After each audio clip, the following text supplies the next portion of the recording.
Vizianagaram bomb పేలుళ్ల కుట్ర కేసులో దర్యాప్తు మరింత వేగవంతమైంది. పోలీసుల విచారణలో విస్తుపోయే నిజాలు బయటకు వచ్చాయి. నిందితులు సిరాజ్ సమీర్ ఢిల్లీ, హైదరాబాద్, ముంబై, చెన్నై, విజయనగరంతో పాటు 7 చోట్ల బాంబులు పెట్టాలని ప్లాన్ చేసినట్లు విచారణలో తేలింది. కస్టడీలో ఉన్న సిరాజ్ సమీర్ 3వ రోజు విచారణలో పోలీసులకు కీలక విషయాలు వెల్లడించారు. వీళ్ళిద్దరికీ వివిధ కోణాల్లో విచారణ సాగినట్లు తెలుస్తోంది.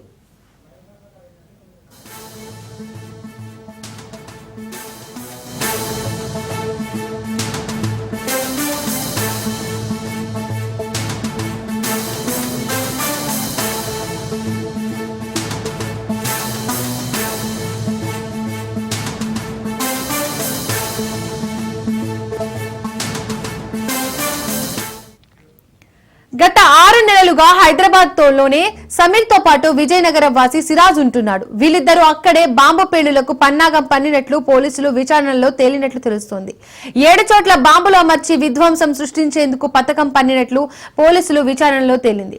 సౌదీ, ఓమన్ దేశాల్లో ఉన్న ఉగ్ర ముఠాలతో ఈ ఇద్దరు సంబంధాలు పెట్టుకున్నట్లు బయటపడింది. ఫర్హాన్, బాదర్, రహీంలతో బాంబు పేలుళ్ల గురించి అలీం అనే పేరుతో వాట్సాప్ గ్రూప్ లో చాటింగ్ చేసుకున్నట్లు పోలీసులు గుర్తించారు.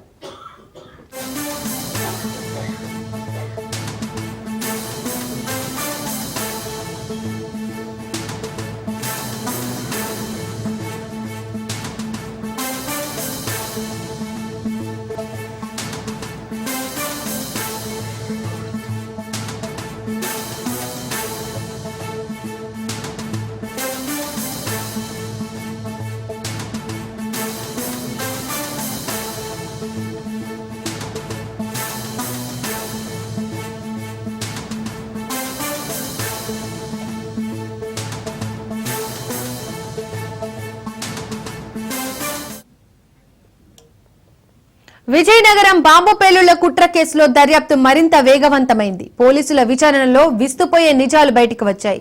నిందితులు సిరాజ్ సమీర్ ఢిల్లీ, హైదరాబాద్, ముంబై, చెన్నై, విజయనగరంతో పాటు 7 చోట్ల బాంబులు పెట్టాలని ప్లాన్ వేసినట్లు విచారణలో తేలింది.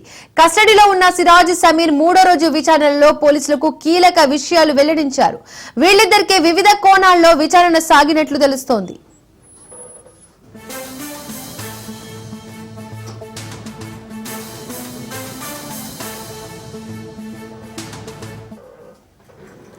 గత 6 నెలలుగా హైదరాబాద్ లోనే సమీర్ తో పాటు విజయనగరం వాసి సిరాజ్ ఉంటున్నాడు. వీళ్ళిద్దరూ అక్కడే బాంబు పేలుళ్లకు పన్నాగం పన్నినట్లు పోలీసులు విచారణలో తేలినట్లు తెలుస్తోంది. 7 చోట్ల బాంబులు అమర్చి విధ్వంసం సృష్టించేందుకు పథకం పన్నినట్లు పోలీసులు విచారణలో తేలింది. సౌదీ, ఓమన్ దేశాల్లో ఉన్న ఉగ్ర ముఠాలతో ఈ ఇద్దరు సంబంధాలు పెట్టుకున్నట్లు బయటపడింది. ఫర్హాన్, బాదర్, రహీంలతో బాంబు పేలుళ్ల గురించి అలీం అనే పేరుతో వాట్సాప్ గ్రూప్ లో చాటింగ్ చేసుకున్నట్లు పోలీసులు గుర్తించారు.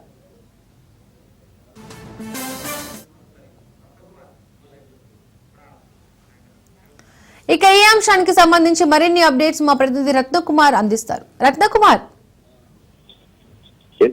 ఇప్పటికే ఉగ్రకుట్రలో కీలకంగా ఉన్నటువంటి వ్యక్తులు సిరాజ్, సమీర్ A1, A2లను 7 రోజుల పాటు కస్టడీకి తీసుకున్నారు. 7 రోజుల కస్టడీలో 3 రోజుల కస్టడీ విచారణ అనేది ముగిసింది.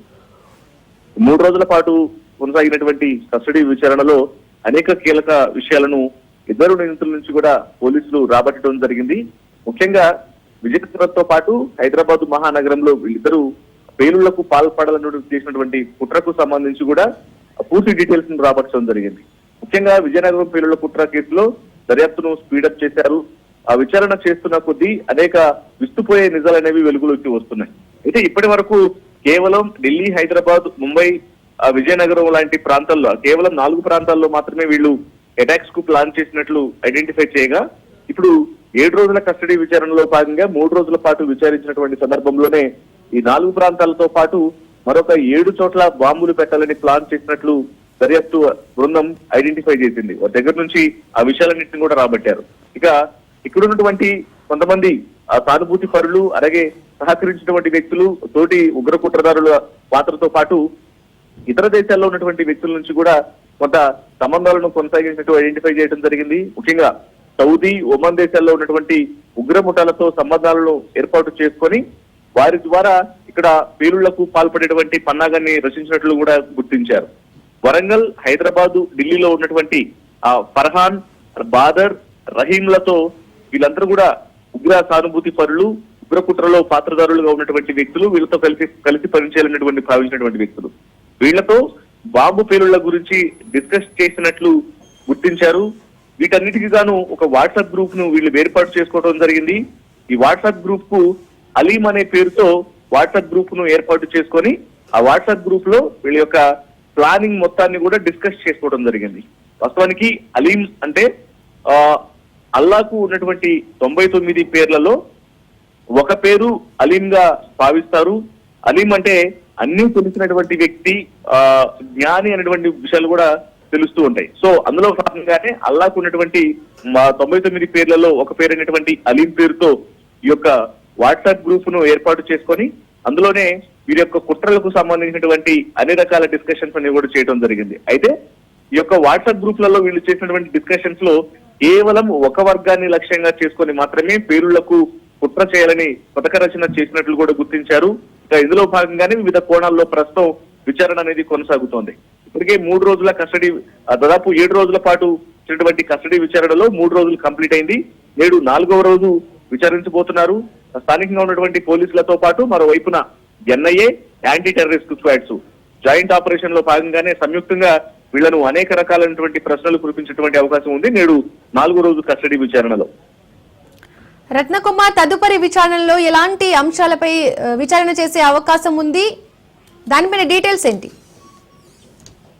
ఇప్పటికి ఇవాళ 4వ రోజు జరగబోతున్నటువంటి కస్టడీ విచారణలో సిరాజ్ సమీర్లు ఎవరెవరిని కాంటాక్ట్ అయ్యారు, కాంటాక్ట్ అయినటువంటి వ్యక్తులకు సంబంధించి వాళ్ళు హైదరాబాద్ లో ఉన్నటువంటి వ్యక్తులు ఎవరు, ఇక్కడ స్థానికంగా ఉన్నటువంటి వ్యక్తులు ఎంతమంది వీళ్లకు సహకరించారు, ఎందుకంటే ఇప్పటికే వీరు సోషల్ మీడియా వ్యాప్తంగా చేసినటువంటి పోస్టులకు సంబంధించి కావచ్చు, వీళ్ళు తీసుకున్నటువంటి డెసిషన్స్ ను సమర్థిస్తున్నటువంటి బయట వ్యక్తులు ఉన్నారు కాబట్టి ఆ వ్యక్తుల యొక్క పాత్రలకు సంబంధించి వాళ్ళ యొక్క ఆసక్తిని కనుగొనేందుకు వీళ్ళ ద్వారా ఇన్ఫర్మేషన్ తీసుకున్నటువంటి అవకాశాలు ఉంటాయి. మనం ఇంతకుముందే మాట్లాడుకోవడం జరిగింది. ఒక విశాఖకు సంబంధించినటువంటి ఒక ప్రభుత్వ ఉద్యోగి వీళ్ళు చేసినటువంటి సోషల్ మీడియా హ్యాండిల్స్ లో పెట్టినటువంటి పోస్టులకు మద్దతు తెలపడం జరిగింది. సూపర్ గా చేశారు. ఇటు గోషమహల్ ఎమ్మెల్యే రాజా సింగ్ పెట్టినటువంటి పోస్టులకు సంబంధించి ఆయనకు బాగా కౌంటర్ ఇచ్చారంటూ కూడా వీళ్ళు చేసినటువంటి పోస్టులకు వాళ్ళు రిప్లైలు ఇస్తూ వీళ్ళకు మద్దతునివ్వడం జరిగింది. కాబట్టి వీళ్లకు సపోర్ట్ చేస్తున్నటువంటి వ్యక్తులు ఎవరనేది కూడా ఆరా తీసే అవకాశం ఉంటుంది. అలాగే వీళ్లను ఇప్పుడు ఎవరెవరినైతే కాంటాక్ట్ అవ్వడం జరిగిందో, ముఖ్యంగా వరంగల్, హైదరాబాద్, ఢిల్లీలో ఉన్నటువంటి ఈ ఫర్హాన్, బాదర్, రహీంలతో బాంబు పేలుళ్ల గురించి డిస్కషన్స్ చేశారు కాబట్టి వారి యొక్క పాత్ర అనేది ఎంతవరకు ఉంది, వాళ్ళ ఆచూకీని కనుగొన్నటువంటి అవకాశాలు ఉంటాయి. మరోవైపు ఈ గ్రూప్ లో ఉన్నటువంటి సభ్యులు ఎంతమంది, వీరు ఎక్కడెక్కడ యాక్టివిటీస్ ను చేయడం కోసం ప్లాన్ చేశారు, అసలు అలీం అనేటువంటి గ్రూప్ కు అడ్మిన్స్ గా ఉన్నటువంటి వ్యక్తులలో ఎక్కడైతే ఇప్పుడు ఏ ప్రాంతాలకు సంబంధించినటువంటి వ్యక్తులు ఉన్నారు, ఈ పూర్తి డీటెయిల్స్ ను కూడా ఇవాళ 4వ రోజు కస్టడీ విచారణలో భాగంగా తెలుసుకున్నటువంటి అవకాశాలు ఉంది. అలాగే ఢిల్లీ, మరో ఇతర దేశాల్లో, సౌదీ, ఒమన్ దేశాల్లో ఉన్నటువంటి ఉగ్రమూటాలతో ఉన్నటువంటి సంబంధాల మీద కూడా ఆరా తీసేటువంటి అవకాశాలు ఉంటాయి. Right Ratnakumar, thank you.